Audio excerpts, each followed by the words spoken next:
So hi guys, Rukmani this side and I hope कि आप सब बहुत अच्छे होंगे। सो गाइस, आज का पूरा ट्रेनिंग होने वाला है ऑब्जेक्शन हैंडलिंग के ऊपर। जो बोलते हैं उनके पास पैसे नहीं है, तो अभी तक अगर आपने मेरा चैनल को सब्सक्राइब नहीं किया तो अभी इस बेल आइकन पे क्लिक करो एंड सब्सक्राइब के बटन पे ज़रूर क्लिक कर देना, तो कि आने वाले सारे ट्रेनिंग्स का अपडेट आपको टाइम टू टाइम मिलते रहे एंड आप भी मेरी तरह अर्निंग जनरेट कर सको। ओके, तो अगर आप ये मेरा वीडियो देख रहे हो, इट मीन्स कि आप किसी एफिलिएट मार्केटिंग से होगे, आप किसी नेटवर्क मार्केटिंग से होगे, या फिर आप किसी डिजिटल मार्केटिंग से होगे।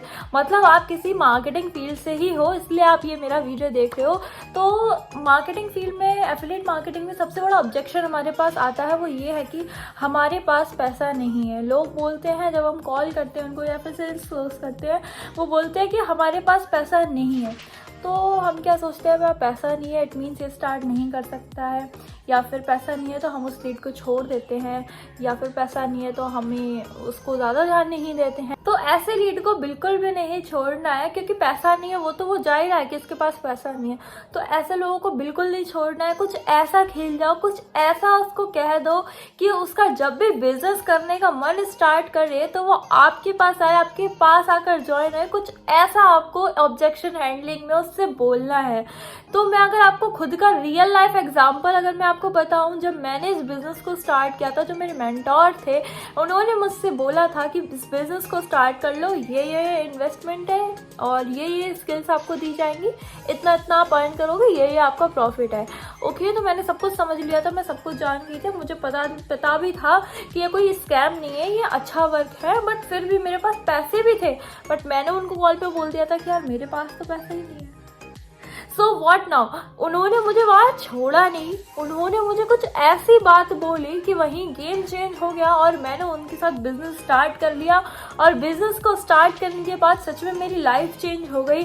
मैंने अपने इनकम से आईफोन लिया, नेक्स्ट मैंने अपनी इनकम से ड्रीम कार ली, जैसा कि आप सब जानते होंगे अगर आप मेरे इंस्टाग्राम को फॉलो करते हो तो। सो गाइज, मेरी पूरी लाइफ चेंज हो गई जब से मैंने इस बिज़नेस को स्टार्ट किया रियली। तो अगर आप इस बिज़नेस में नए हो, बिल्कुल भी हार मत मानो, सेल्स करो अच्छे से और अच्छा खासा यहाँ से पैसा जनरेट करके अपना खुद का स्टार्टअप रन कर सकते हो। ओके, सो या तो उन्होंने मैंने उनको बोल दिया था कि मेरे पास तो पैसे नहीं है। उन्होंने मुझे छोड़ा नहीं, उन्होंने मुझे इस बिज़नेस में ज्वाइन करा, इसलिए मैं आज आपके यहाँ पे सामने बैठी हूँ और मैंने यहाँ से 14 लाख की इनकम भी जनरेट की है। तो ऑब्जेक्शन उन्होंने क्या बोला था, और मैं अपना खुद का पर्सनल एक्सपीरियंस भी आपसे शेयर करना चाहती हूँ। उससे पहले आप मुझे कमेंट करके बताओ कि अगर आपके पास ये ऑब्जेक्शन आता है कि पैसे नहीं है, तो आप क्या उसको बोलते हो। देखो, अगर आप खुद भी अगर आप मुझे एंगेज करोगे तो मुझे आपके कमेंट्स पढ़ के बहुत ज़्यादा अच्छा लगता है कि, और बहुत सारा मुझे भी नॉलेज मिलेगी। अगर मेरी नॉलेज में अगर वो चीज़ नहीं होगी और आप मुझे कुछ ऐसा बता दोगे कमेंट में, तो मैं ही नहीं, जो मेरे सब्सक्राइबर होंगे उनको भी कुछ नया नॉलेज मिलेगा। तो प्लीज़ आप मुझे कमेंट करके बताओ अभी। ओके, तो पैसा नहीं है, इस ऑब्जेक्शन हैंडलिंग के 4 पार्ट है। अगर मैं फर्स्ट पार्ट की बात करूँ तो फर्स्ट पार्ट में आता है कि उस पर्सन की सुनो कि वो क्या कहना चाहता है, ऐसा क्या है जो उसके पास पैसा नहीं है। अगर आपने उसको जान लिया, उसको बात करके उसको कॉलिंग पे जान लिया है कि वो जो है स्टूडेंट है, तो एज अ स्टूडेंट इसको क्वेश्चन करो। अगर आपने सेकेंडली इसको जान लिया है कि वो एक एम्प्लॉयड पर्सन है, वो जॉब करता है, तो सेकेंडली अगर आपने उसको जान लिया कि वो जॉब करता है, तो एज अ जॉब पर्सन को उसको क्वेश्चन कर सकते हो। या तो उसकी सैलरी नहीं आई होगी इसलिए उसको पैसा नहीं होगा, तो आप उसका रीजन जान सकते हो। और अगर आप एक मार्केटर हो, तो मार्केटर के स्मार्ट होता है बहुत मार्केटर, और वो स्मार्ट क्वेश्चन करता है। ठीक है, आपको कोई डम क्वेश्चन नहीं करना है, आपको एक स्मार्ट क्वेश्चन करना है ना। मार्केटर्स हमेशा स्मार्ट क्वेश्चन करते हैं, ठीक है। तो आपको एक स्मार्ट क्वेश्चन स्मार्टली पूछना है, और ऐसा नहीं है वो आपसे जो भी क्वेश्चन पूछे जा रहा है आप उसका जवाब दे रहे हो, नॉट एट ऑल। आपको उसका जवाब नहीं देना है, आपको खुद के क्वेश्चन से ज़्यादा पूछने हैं। ठीक है, आपको खुद के स्मार्ट क्वेश्चन उससे पूछने हैं। तो अगर आपसे बंदा पूछता है यार आपने कितनी अर्निंग जनरेट की, आपको कितने का चेक मिलता है हर हफ्ते का, आपके मिलेना एडवेक्स आपको कितने की इनकम हो रही है, डायरेक्ट नहीं बता देना है कि मैं 10,000 कमा रहा हूँ, या मैं 70,000 कमा रही हूँ, या 50,000 कमा रहा हूँ, या 40,000। ये नहीं बताना है आपको। आपको ये पूछना है उससे कि ब्रो आप कितना कमाना चाहते हो, या भाई या बहन आप कितना कमाना चाहते हो, आप अपना बताइए, है ना। तो आप उससे पूछो आप कितना कमाना चाहते हो, 10,000 बोलेगा, 40,000 बोलेगा, तो यहाँ से आप इतनी इनकम जनरेट कर सकते हो जो आपने सोची भी नहीं होगी। आप एक स्टूडेंट एज में इतनी इनकम जनरेट कर सकते हो। मैंने खुद भी नहीं सोचा था तब मैंने स्टार्ट किया था कि मैं इतनी इनकम जनरेट कर सकती हूँ। सो अगर वो स्टूडेंट है तो आप उससे पूछ सकते हो आपको कितनी पॉकेट मनी मिलती है। अगर वो एम्प्लॉयड है, अगर वो जॉब करता है, तो आप उससे पूछ सकते हो कि आपका सैलरी कितना है और आप कितना सेव कर लेते हो। देखो, क्वेश्चन जो है आपको ही पूछना है, बट स्मार्ट क्वेश्चन पूछना है और आपको हर क्वेश्चन का जवाब नहीं देना है, उसको क्वेश्चन पे क्वेश्चन पूछना है आपको, ठीक है। हर क्वेश्चन का जवाब नहीं देना है, क्वेश्चन पे क्वेश्चन आस्क करना है उस बंदे को, ठीक है। नेक्स्टली आप देखो, 2 पॉइंट होते हैं, या तो उस बंदे को खुद पर डाउट होता है कि वो कर पाएगा या नहीं कर पाएगा, सेकेंडली उसका डाउट होता है कंपनी पे। तो आप इसमें स्मार्ट क्वेश्चन यहाँ पे ये कर सकते हो, आप उस बंदे से पूछ सकते हो डायरेक्टली अपनी तरफ से सारे क्वेश्चन होने के बाद कि यार देखो, मैं 2 बातें आपसे पूछता हूँ। आपको खुद पे डाउट है कि आप ये काम कर सकते हो कि नहीं कर सकते हो, या फिर आपको कंपनी पे डाउट है कि कंपनी फ्रॉड है या स्कैम है, आपको ऐसा कोई डाउट है कंपनी से रिलेटेड। तो इन दोनों में से वो एक आंसर तो ज़रूर देने वाला है, क्योंकि उसको भी इंटरेस्टेड तो उसको भी है, जब भी उसने आपसे कॉल पे आके बात की है, ठीक है। तो इसमें से वो 2 आंसर में से 2 क्वेश्चन में से एक आंसर तो ज़रूर देने वाला है। या तो उसको सेल्फ डाउट होगा कि वो कर पाएगा या नहीं, या फिर उसको कंपनी पे डाउट होगा। तो अगर उसको सेल्फ डाउट है, इट्स योर रिस्पॉन्सिबिलिटी कि आप उसको सेल्फ डाउट जो है दूर करो।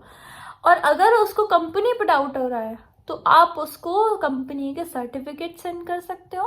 आप अपनी प्रोफाइल को इतना स्ट्रांग बनाओ कि आपके ऊपर कोई डाउट ना करे, आपकी कंपनी के ऊपर कोई डाउट ना करे।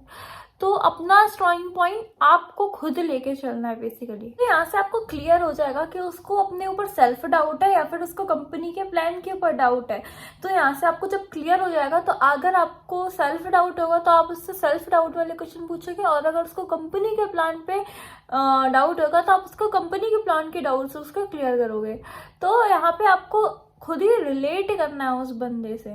सेकेंडली, आप उससे पूछ सकते हो डायरेक्टली कि अगर आपके पास पैसे होते तो क्या आप इस बिजनेस को स्टार्ट करते। देखो, अब यहाँ पे या तो वो हाँ बोल देगा या फिर वो ना बोल देगा आपको डायरेक्टली, ठीक है। अगर उसके पास पैसे होंगे या नहीं होंगे यहाँ पे मैटर बिल्कुल नहीं करता है। या तो वो इस क्वेश्चन को सुन के आपको हाँ बोल देगा या फिर ना बोल देगा, तो आपको पता चल जाएगा कि प्रोस्पेक्टर कैसा है, प्रोस्पेक्टस है वो अच्छा है या फिर वो उतना वर्किंग में नहीं है, बट वो आ सकता है। सेकेंडली, अगर मैं इसके ऑब्जेक्शन हैंडलिंग के सेकेंड पार्ट की बात करूँ तो सेकेंड पार्ट स्टार्ट होता है कि आपको उससे रिलेट करना है, ठीक है। अब रिलेट कैसे करना है, अगर उसके पास पैसे नहीं है तो आप उसको सोल्यूशन प्रोवाइड करो कि उसके पास पैसे अगर नहीं है तो ऐसी कौन सी चीज़ें वो क्विकली कर सकता है, कैसे अरेंज कर सकता है वो पैसे, कैसे वो अरेंज करे पैसे अपनी फ्रेंड से, फैमिली से, या जिससे भी वो करना चाहता है। तो किस तरीके से वो अपने प्लान को बता के उनको अपनी फैमिली को कन्विंस कर, अपने फ्रेंड्स को कन्विंस कर सकता है कि उसके पास पैसे अरेंज हो जाएं।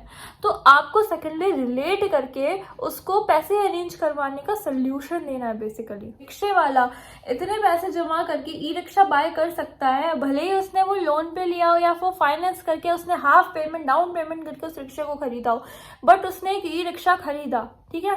तो आप भी, जब वो ई रिक्शा वाला खरीद सकता है अपनी चीज़ों को, क्योंकि उसको सेल्फ डाउट नहीं है, क्योंकि उसने अगर फाइनेंस पे भी लिया तो उसके पास सेल्फ डाउट नहीं है, क्योंकि उसने ई रिक्शा बाय किया, तो ऑब्वियसली उसको वो है कि वो हाँ वो कमा लेगा और वो फाइनेंस भर देगा जाके।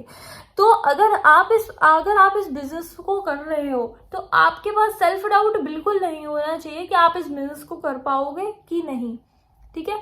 आप अपने माइंड में क्लियर रहो कि आप ये बिजनेस कर सकते हो, चाहे आप पैसा कहीं से भी अरेंज करके ला रहे हो। अपना माइंड क्लियर रखो कि आप ये बिजनेस कर सकते हो, चाहे कुछ भी हो जाए, आपको अर्निंग करनी है ना। तो अगर ये मैं यहाँ पे 4th पार्ट की बात करूँ तो 4th पार्ट में आता है कि आप उसको हेल्प प्रोवाइड करोगे। क्या है प्रोवाइड करनी है, अगर आप उसको बोलते हो कि इन आने वाले 2 महीनों में मैं आपको यहाँ से इतनी इनकम जनरेट करा सकता हूँ कि आपको कहीं भी इन्वेस्ट करने से सोचना नहीं पड़ेगा, या फिर आप उससे कह सकते हो अगले महीने तक मैं यहाँ से आपको 20 से 25,000 कमाने में हेल्प करूँगा, तो आप इस बिजनेस को स्टार्ट करोगे। अगर यस, तो यहाँ पे आप अपना माइंडसेट उसको बता सकते हो कि यार सच में यहाँ से इनकम होती है। आप उसको यहाँ पे पूरा गाइड कर सकते हो, उसका जो भी ऑब्जेक्शन है उसको क्लियर करके उसके साथ बिजनेस स्टार्ट कर सकते हो। और रियली अगर आपको ये वीडियो थोड़ा भी अच्छा लगा, अगर आपको पता चल गया है कि अगर पैसा नहीं है तो उसके बारे में क्या ऑब्जेक्शन हैंडलिंग में हमें क्या बोलना है, अगर आप यहाँ से इस वीडियो से थोड़ी भी हेल्प अगर लगाओ तो इस वीडियो को लाइक ज़रूर करना एंड आप अपना सजेशन ज़रूर देना कि नेक्स्ट वीडियो किस पे आना है, ठीक है। तो नेक्स्ट आप अपना सजेशन भी ज़रूर बताओ कि आप अपने लीड प्रोस्पेक्टस से क्या बोलते हो कि पैसा नहीं है, तो वो भी मुझे सजेशन में यहाँ पे कमेंट करके ज़रूर बताना, मुझे बहुत अच्छा लगेगा अगर आप कमेंट करोगे। एंड इस चैनल को ज़रूर सब्सक्राइब कर देना क्योंकि आने वाले ट्रेनिंग्स की सारी अपडेट आपको जल्दी मिलते रहे। Thank you so much, thanks for watching.